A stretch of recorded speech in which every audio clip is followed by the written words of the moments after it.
Howdy there, guys. I'm out here working on a motor that decided it wanted to crack the oil pan or the bottom half of the case. And this is it right here. I've pulled it out already. I'm going to try to figure out how to fix this. And I'm going to show you right here. These are the bearings that came out of the mains. And if you look, they're darn near perfect. A little bit of oil on them still.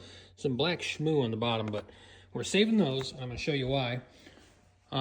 This is the bottom case half, and it actually cracked right there. I think you can see that crack. And that goes right through the bearing housing all the way back to there. So I drilled it out. I tried to find a replacement for it, and I was told by the Yamaha dealer that these halves are machined together. Don't know if that's true or not, but what I'm going to try to do is outside weld this. I'm going to take my little rotary tool here and put a little tiny little burr on it. I've got some small ones. You can kind of see them in there. I'm going to put a little tiny channel right here all the way down on the outside. Try to get in deep in there. I may have to hog this little lip out so I can get in to weld it.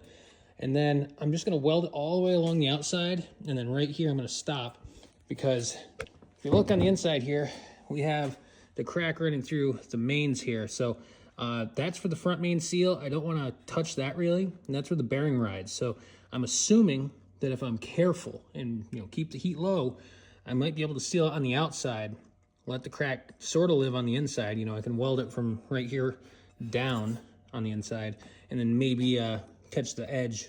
But I don't want to touch the sealing surface or the bearing surface. I'm just going to kind of pinch it together. You can see the oil coming out of it when I squeeze it.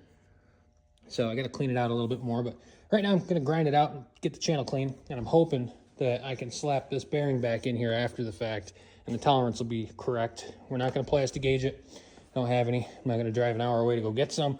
So we're going to cross our fingers and hope. And if this doesn't work, we're going to wait for another one that's got the same model year, make, or build, or whatever. And we'll try to swap it out and check it with plastic gauge then. But I can't find a used part. I can't find a spare.